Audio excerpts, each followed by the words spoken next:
आलिया का दिल जोर जोर से धड़कने लगा।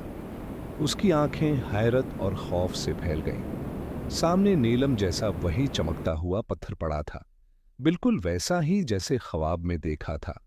जैसे ही उसने पत्थर को छुआ, एक तेज नीली रोशनी चारों तरफ फैल गई। जमीन की सतह पर एक दायरा नमूदार हुआ, जिसके बीच में पुरानी तहरीर कंधा थी।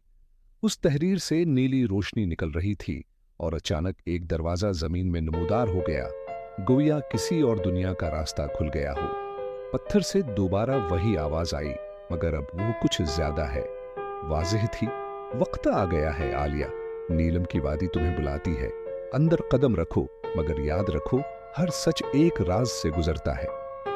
आलिया ने एक लम्हे को पीछे मुड़कर अपने गांव की तरफ देखा। हर चीज मामूल के मुताबिक थी, मगर उसके दिल में कुछ बदल चुका था। वो जानती थी कि अब वापस जाना मुमकिन नहीं। हिम्मत करते हुए उसने कदम दरवाजे के अंदर रखा।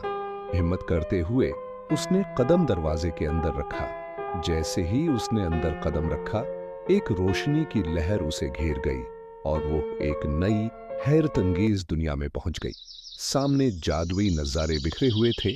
आसमान नीला मगर चमकता हुआ, दरख्त सुनहरी रंग के, और फजा में खुशबू बिखरी हुई थी।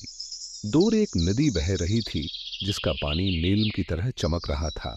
लेकिन इसी लम्हे एक सायादार, शायलादार मखलूक दरख्तों के पीछे से नमूदार हुई।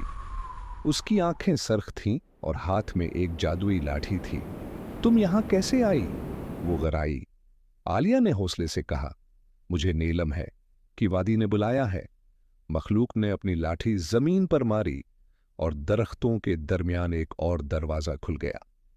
अगर वाकई तुम ही वो हो, तो पहला इम्तिहान तुम्हारे मुंतजर है।